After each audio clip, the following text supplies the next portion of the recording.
House Speaker Alan Peter Cayetano has a latest tirade against ABS-CBN. He insisted that the government should not be blamed for the death of the network after the lower house did not approve its franchise renewal last week. Cayetano blamed it on the alleged violations of its owners from the past.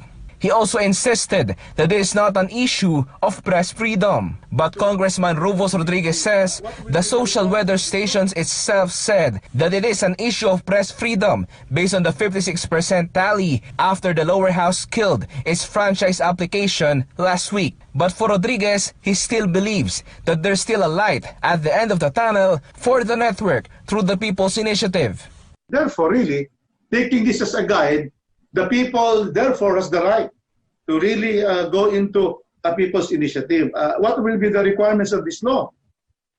The requirements of the law is there has to be a signature. So first, in the paper, there is that particular proposal. The People's Initiative is a signature campaign of the voting population. Rodriguez says it needs to gather the 3% of the signatures from each legislative districts and be filed in a petition to the COMELEC. However, according to some legal experts, it is good, but they might experience a hindrance during the process. It requires certain resources. It requires certain people who would not only initiate but facilitate the conduct of this exercise. So yun lang ang sa tingin ko magiging problema. Kailangan buhusan ng panahon, ng pondo at kinakailangan ay mag-comply sa mga requirements at binibigay ng batas.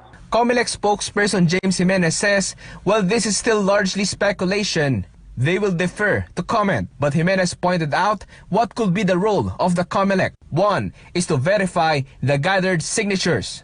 2 is for them to know if there is a sufficient number of signatures gathered. And lastly, once it's all verified, they will schedule a plebiscite. We tried to get the statement of ABS-CBN on Cayetano's statement, but they didn't respond yet. However, during the past congressional hearings, they claimed that they didn't violate the Constitution in running the network. Daniel Manalastas for The Nation.